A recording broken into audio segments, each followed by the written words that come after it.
Vamos a continuar con la solución de las preguntas del examen muestra de la UNAM del área 2 en su versión 2020. Continuamos con la pregunta número 5, que está planteado así. Un niño está parado sobre un carrito, ambos en reposo. El primero pesa 30 kilogramos y cuando salta hacia adelante a 2 metros sobre segundo, el carrito es lanzado hacia atrás a 12 metros sobre segundo. Si se desprecia la fricción, ¿cuál es la masa del carrito? Bien, para resolver este problema vamos a utilizar la ley de la conservación de la cantidad de movimiento. Primero vamos a identificar los datos. La velocidad v1 será la velocidad del niño antes de que éste salte, o sea, cuando está en reposo, pero pues su velocidad es cero porque no se está moviendo. V2 representa la velocidad del carrito antes del salto, que también está en reposo, es decir, su velocidad será de 0 metros sobre segundo. M1 representa la masa del niño, que es de 30 kilogramos, y V1' será la velocidad del niño después del salto, que es de 2 metros sobre segundo. Lo consideramos positivo suponiendo que el niño salta hacia la derecha. V2' representa la velocidad del carrito después del salto, pero el problema dice que el carrito se mueve hacia atrás, o sea, vamos a considerar que se mueve hacia la izquierda, y si es así, debemos de considerar que la velocidad tendrá signo negativo. Y lo que me piden calcular es M2, que representa la masa del carrito. La ley de la conservación de la cantidad de movimiento se representa mediante esta fórmula, que es masa 1 por velocidad 1 más la masa 2 por velocidad 2 es igual a la masa 1 por V1' más la masa 2 por V2'. Lo que tiene prima en la parte de arriba está indicando velocidades después del salto. Bueno, ya tenemos los datos que habíamos mencionado en la diapositiva anterior y ahora simplemente vamos a sustituir. En el primer caso, la masa 1 es de 30 kilogramos por la velocidad 1, que es de 0 metros sobre segundo, más la masa 2 que no conocemos, eso es lo que debemos de calcular, por la velocidad 2, que es de 0 metros sobre segundo. Esto es igual a la masa 1, que es de 30 kilogramos, por V1', que es de 2 metros sobre segundo, más la masa 2, que es lo que debemos de calcular, por la velocidad V2', que es de menos 12 metros sobre segundo. Esto es la velocidad del carrito. Bien, si multiplicamos en esta parte, 30 por 0 es 0, masa 2 por 0 es 0, entonces 0 más 0, de este lado nos queda 0. Ahora aquí multiplicamos 30 por 2 da 60 kilogramos por metro sobre segundo y en esta parte más por menos da menos, queda 12 metros sobre segundo por la masa 2. Así que realizando el despeje, este término que está restando lo vamos a pasar hacia el lado izquierdo para que quede sumando, para que quede positivo.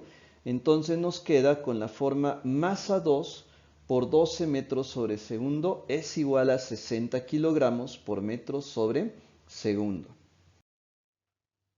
Vamos a terminar el despeje. El 12 que está multiplicando a la masa 2 lo pasamos dividiendo al 60 y entonces 60 entre 12 da 5.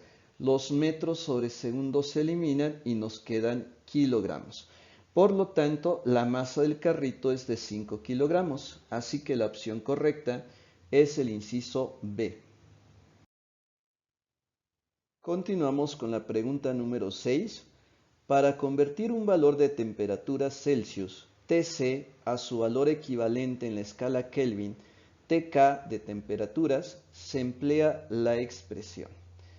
Bien, pues para realizar conversiones de temperaturas siempre se utilizan fórmulas. Para el caso del grado centígrado o grado Celsius, si la deseamos convertir a la escala absoluta de temperatura, que es Kelvin, vamos a utilizar esta expresión. La temperatura en Kelvin es igual a la temperatura en grados centígrados más 273. Así que la opción correcta es el inciso B. Bien, tenemos otras fórmulas de conversión. Aquí una aclaración. También podrías llegar a encontrar que la fórmula que acabamos de describir se expresa como temperatura en grados centígrados más 273.15.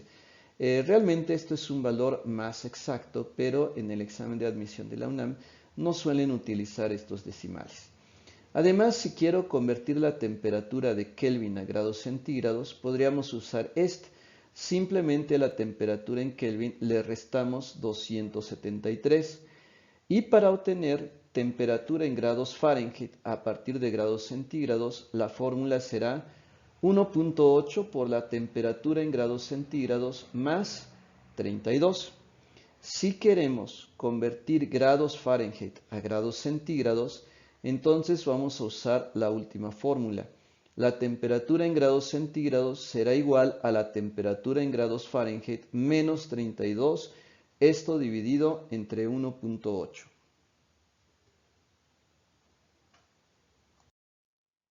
Ahora continuamos con la pregunta número 7. En esta se plantea a la cantidad de calor que necesita un gramo de una sustancia para elevar su temperatura 1 grado Celsius se le conoce como. Bien, el concepto que se describe en este caso se refiere al llamado calor específico, a lo cual también se le conoce como capacidad térmica específica, y se define de esta manera. Es la cantidad de calor necesaria para elevar la temperatura de 1 gramo de una sustancia en 1 grado centígrado. Bien, esta propiedad es una propiedad específica. Eso significa que cada material va a tener un determinado valor de calor específico. Entonces se puede usar para identificar sustancias. Bien, en este caso la opción correcta es el inciso D. Ahora en las otras opciones mencionan al calor latente.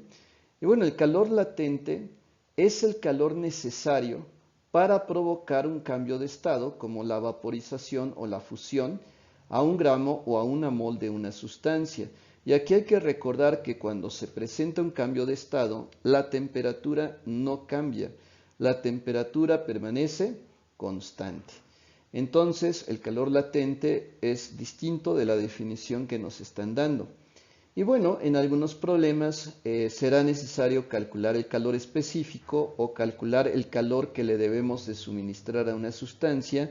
Y en esos problemas podemos utilizar la fórmula que tenemos aquí, en donde el calor específico es igual al calor que se le suministra a la sustancia dividido entre la masa y multiplicado por la diferencia de temperaturas, es decir, por la temperatura final menos la temperatura inicial.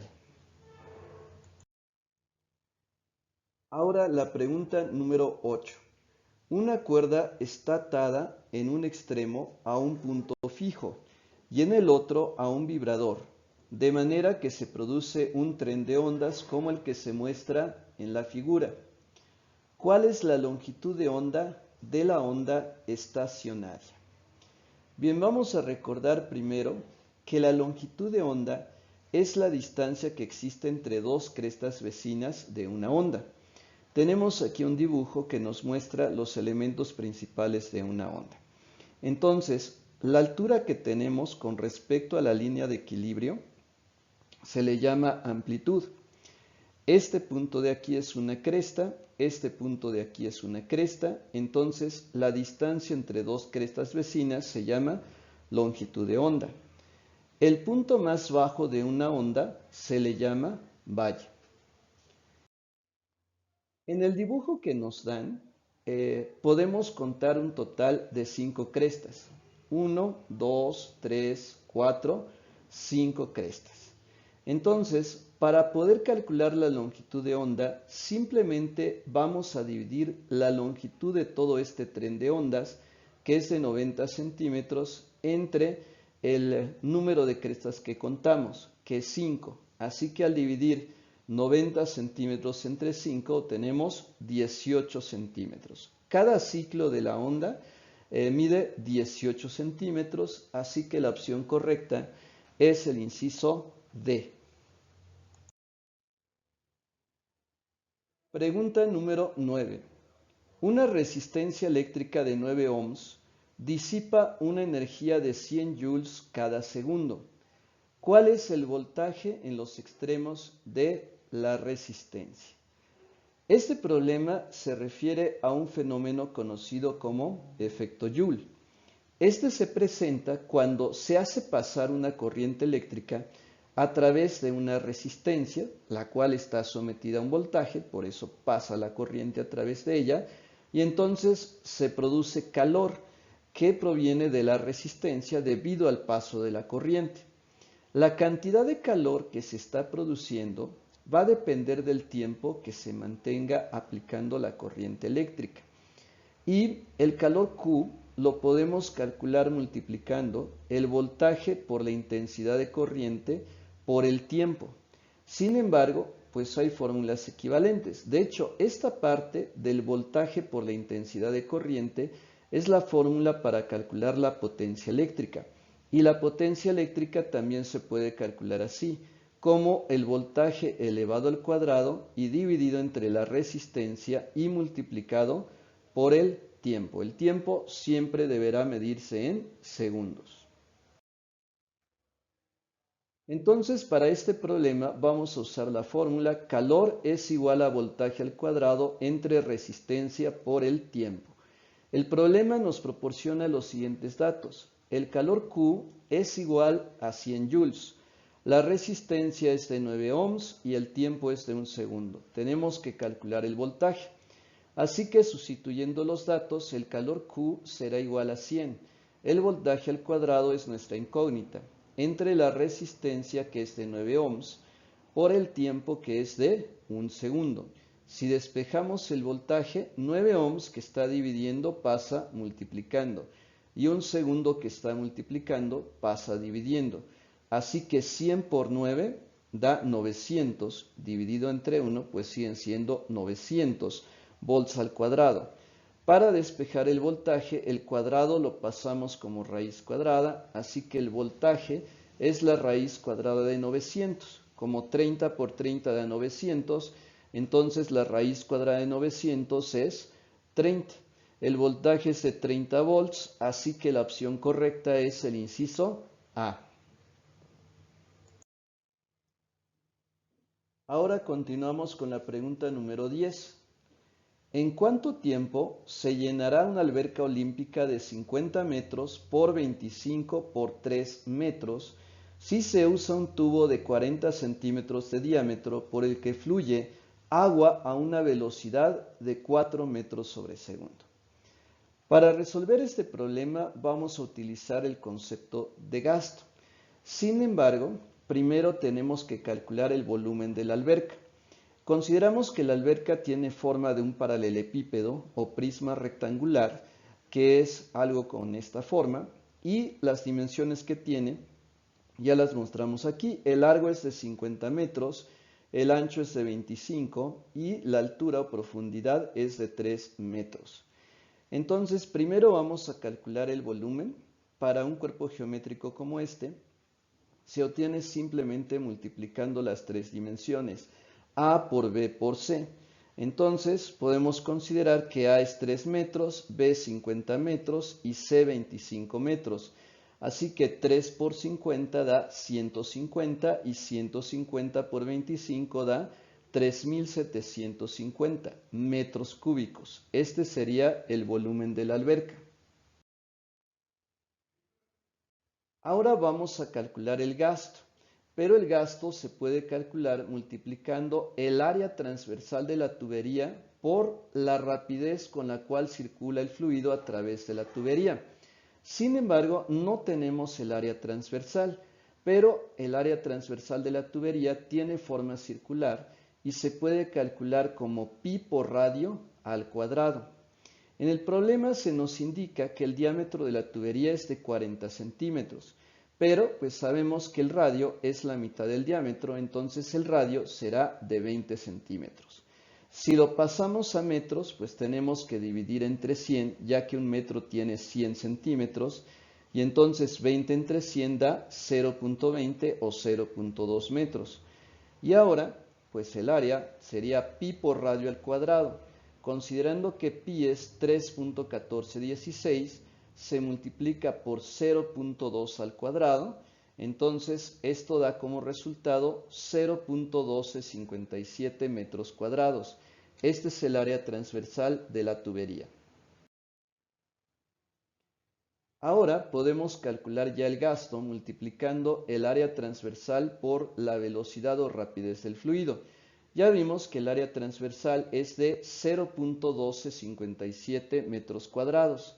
Lo multiplicamos por la rapidez o velocidad, que es de 4 metros sobre segundo, y da como resultado 0.5028 metros cúbicos sobre segundo. Ya tenemos el gasto. Ahora vamos a aplicar el concepto de gasto que ya habíamos mencionado anteriormente, en donde el gasto es igual al volumen sobre el tiempo, pero tenemos que hacer un despeje. El despeje que vamos a realizar es para calcular el tiempo, donde el tiempo sería igual al volumen entre el gasto.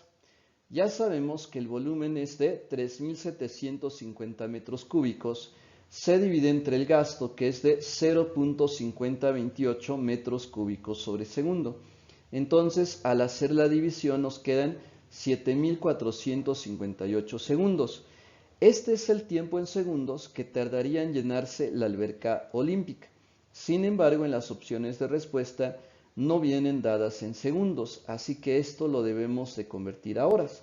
Para hacer esa conversión, simplemente a 7.458 lo vamos a dividir entre 3.600 segundos, ya que una hora equivale a 3.600 segundos. Entonces, 7.458 entre 3.600 da como resultado 2.07 horas.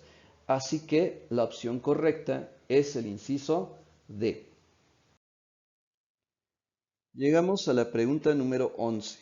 El fenómeno que por primera vez puso de manifiesto el carácter dual onda-partícula de la luz fue. Bien, esta pregunta se refiere a la naturaleza dual que tiene la luz, ya que ésta se puede comportar tanto como una onda y también como una partícula. Este fenómeno se comprendió por primera vez con la explicación que dio Albert Einstein acerca del efecto fotoeléctrico. En este fenómeno básicamente se hace incidir un rayo de luz de determinada frecuencia sobre un metal. Esto es muy importante, no cualquier rayo de luz puede desprender electrones de un metal. Entonces se requiere que la luz sea de determinada frecuencia para que se puedan desprender electrones del metal.